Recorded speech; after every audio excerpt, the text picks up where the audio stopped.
Picture this, the world's most powerful military, armed with the latest technology and 500,000 troops, brought to its knees by farmers and guerrilla fighters in a jungle they never understood. Over 58,000 American names carved into a black granite wall. Millions of Vietnamese lives lost. 2 decades of combat that ended not in victory, but in helicopters desperately fleeing from rooftops. This is the story of how America's longest war became its most painful lesson. A tale of miscalculation, courage, and the brutal cost of underestimating human determination. Welcome to Twilight Telling.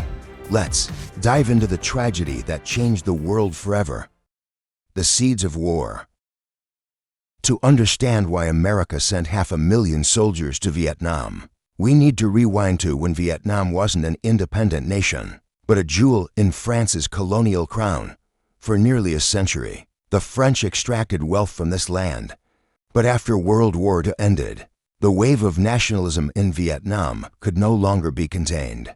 Enter Ho Chi Minh, affectionately called Uncle Ho by his followers. This intellectual had traveled the world and, ironically, once admired America's Declaration of Independence. But when the West ignored Vietnam's demands for freedom, Uncle Ho turned eastward, embracing Marxist-Leninist ideology as his weapon against colonizers. The climax came in 1954 at Dien Bien Phu Valley. Vietnamese guerrilla forces shocked the world by crushing France's elite troops. This defeat marked the end of European colonialism in Indochina, but it also opened the door for a bigger player to enter the game. The Domino Theory. In Washington, Ho Chi Minh's victory wasn't seen as national liberation. It was viewed as an existential threat. The Cold War between the United States and Soviet Union was at its peak, and America had developed a terrifying concept, the domino theory. The logic was simple but haunting. If Vietnam fell to communism, then Laos would follow, then Cambodia, then Thailand. Eventually, all of Southeast Asia would fall under Soviet and Chinese influence. For America, Vietnam wasn't just a small country on Asia's edge. It was the front line of democracy's defense. An imaginary line was drawn at the 17th parallel, North Vietnam for the Communists, South Vietnam for the Western-backed regime led by Ngo Dinh Diem. But America's ally in the South was far from ideal. Diem was authoritarian, corrupt, and discriminatory toward his own people. Meanwhile, North Vietnam consolidated its military strength, but South Vietnam began cracking from within. Popular discontent gave birth to a new rebel group, the National Liberation Front, better known to the world as the Viet Cong. These guerrilla fighters, farmers and villagers who took up arms against the Saigon government, operated with secret support from North Vietnam. Initially, America only sent money and military advisors. President John F. Kennedy hesitated to engage in open warfare, but he didn't want to appear weak on communism. Then in 1963, tensions peaked. Diem was overthrown and killed, followed by Kennedy's assassination. Just weeks later, the torch passed to Lyndon B. Johnson, and on his desk waited a report about an incident in the Gulf of Tonkin. The point of no return. August 1964, reports reached President Johnson that American destroyers had been attacked by North Vietnamese torpedoes in the Gulf of Tonkin. To this day, the truth of this incident remains debated, but its impact was enormous. The U.S. Congress gave Johnson a blank check to retaliate however he saw fit. America was no longer just sending advisors, it was deploying its military to Southeast Asia. Operation Rolling Thunder began, the most massive aerial bombing campaign in human history, dropping more bombs than the combined total of World War II. For young American soldiers, average age 19, Vietnam was an alien planet. Scorching heat, 90% humidity, leeches, and malaria were daily enemies before they even saw the actual enemy. General William Westmoreland's strategy was simple: wear down the enemy through attrition. Kill as many as possible until they run out of people. But how do you kill an enemy that refuses to be seen? The Underground War. Beneath American soldiers' feet stretched another world. The Cu Kai tunnels were a labyrinth network extending hundreds of kilometers. Here the Viet Cong lived, planned attacks, and vanished like ghosts after firing their weapons. Without an air force, they used jungle law, punji traps, grenades rigged to hidden wires, and unexploded American bombs repurposed into deadly mines. This war wasn't about who had the strongest weapons, it was about who could endure the most suffering. Frustrated by the jungle protecting the Viet Cong, the U.S. military decided to eliminate it. Operation Ranch Hand sprayed millions of gallons of toxic herbicide called Agent Orange. The goal, strip leaves and destroy the Viet Cong's food supply. But this poison didn't discriminate. It poisoned soil, contaminated water, and left genetic defects in Vietnamese generations for decades to come. Simultaneously, American aircraft dropped napalm, jellied fire that burned everything it touched, becoming a terrifying symbol of America's merciless air superiority. Every night, Americans watched statistics on television. How many Charlies, slang for Viet Cong, were killed today? But those numbers were deceptive. For every guerrilla fighter killed, 10 more swore revenge. America won nearly every major battle, but they were slowly losing the war. The Tet Offensive, turning point. January 1968, Vietnam prepared to celebrate Tet, the Lunar New Year. Traditionally, both sides agreed to a temporary ceasefire.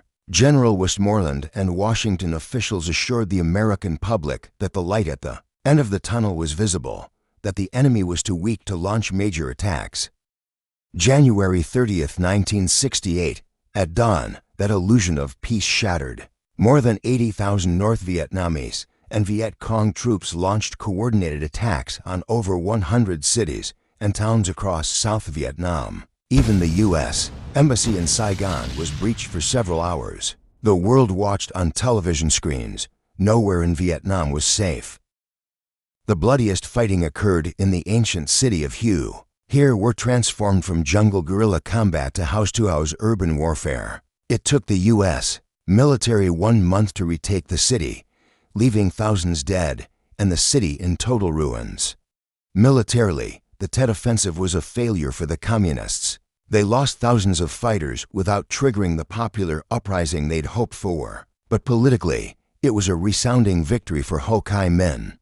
In America, people felt betrayed. For years they'd been told they were winning. Now they saw the enemy could strike anywhere. Trusted journalist Walter Cronkite asked millions of viewers, "What is really happening?" The credibility gap widened. People no longer trusted official military reports.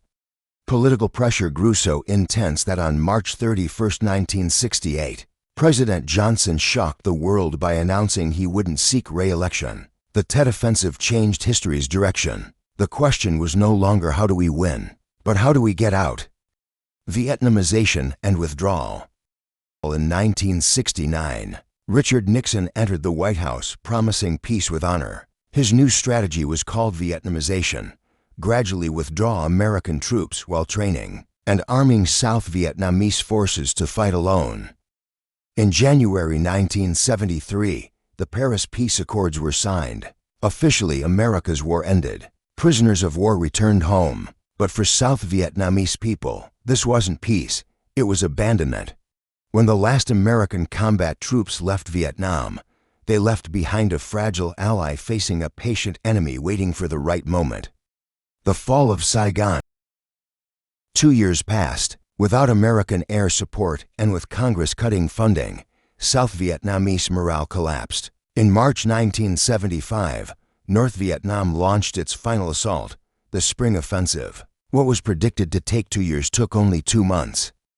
Southern defenses crumbled like dominoes. City after city fell without meaningful resistance. Southern generals fled, and thousands of refugees flooded roads toward the only safe place left, Saigon, South Vietnam's capital. April 1975, Northern forces reached Saigon's gates. White Christmas played on American radio, a secret code for Operation Frequent Wind, the largest helicopter evacuation in history. The scene at the American embassy defined desperation. Thousands of Vietnamese who'd worked for America begged to be saved, fearing communist revenge. But there wasn't enough room. April 30, 1975, 10:24 a.m., South Vietnamese President Duong Van Minh, in office only days, ordered his forces to lay down weapons. Soon after, a T-50 for tank numbered 390 crashed through the Independence Palace gates. When Minh said, "I've been waiting to transfer power," the northern officer replied coldly, "You cannot hand over what you no longer possess." That afternoon, Saigon fell, or for the North, Saigon was liberated. A 20-year war that killed millions ended in total silence in a palace courtyard. The aftermath.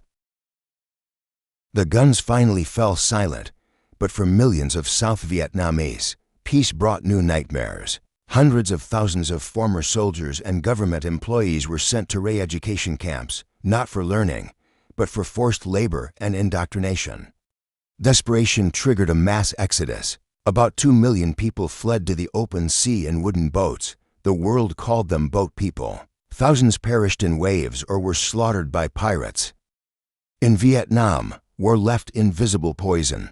Agent Orange had seeped into the food chain. To this day, third and fourth generations of Vietnamese children and American veterans' children are born with horrific physical defects. In America, soldiers returned not to heroes' parades, but to jeers. They brought home psychological trauma, PTSD, barely understood by medicine at the time. Many struggled with addiction, homelessness, and endless nightmares. America developed Vietnam Syndrome, a deep fear of foreign conflicts without clear objectives. Public trust in government shattered and never fully recovered. Healing began in 1982 with a black granite wall built in Washington, D.C., engraved with over 58,000 names, not generals or politicians, but sons, fathers, and brothers who never came home. Lessons from the jungle. History moves with irony. Today, America and Vietnam are close trading partners. Ho Chi Minh City, formerly Saigon, is filled with skyscrapers, coffee shops, and capitalist spirit. Though still under one-party rule, former enemies are now friends. Veterans from both sides often meet, not to kill, but to share stories and seek inner peace. The Vietnam War taught an expensive lesson. Human determination to defend homeland is often stronger than the greatest military technology. This is a story of misunderstanding, arrogance, and courage, a wound in the tropical jungle that changed the world forever.